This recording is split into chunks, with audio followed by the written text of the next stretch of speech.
So the Eagles, Chris Long, sitting on their bye week, watching the Cowboys play a game against the Lions where Dak returns, and it looked like that's what it would have been fine if it was Cooper Rush, right? Now Dak is back, but he's getting his sea legs under him. At least you're seeing that. He's back. The Giants barely beat Jacksonville. The Packers and the Bucks are 3-4, which is now the same record for the 49ers. That division's led by Geno Smith and the Seahawks, and they've already eviscerated the Vikings in week 2. Do you think this is now the conference to lose for Philadelphia, Chris? I think they're the best team in the conference, but I just want to be wary of getting too out ahead of ourselves here. I mean, the Niners, who you almost didn't mention, I don't blame you, they're 3-4, are really good. I judge a team on what they're going to be in December. I see where this team's going to be. I know they don't look great right now. They had a quarterback change. Trent's been out. They've had injuries defensively. This was a distracting week for the Niners.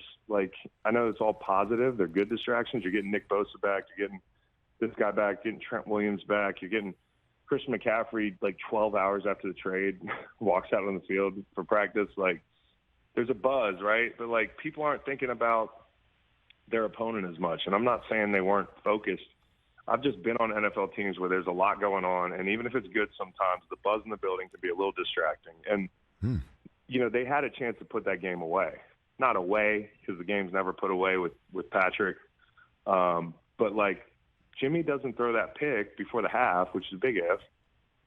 They're in good shape. And, they're up 10 points early in the game. This is 2 weeks in a row the Niners have given up a bad turnover before the half. Last week, nobody was really watching this game, but the Falcons forced a fumble and ran it in for a touchdown. And, before the half, the middle 8, the 8 minutes, the 4 before the half and the 4 after the half are really important. And you got to take care of the football. I think the Niners are really good. I think the Vikings are quietly really good. And I don't think they'll play as bad. Their game plan was bad when they played the Eagles early in the season.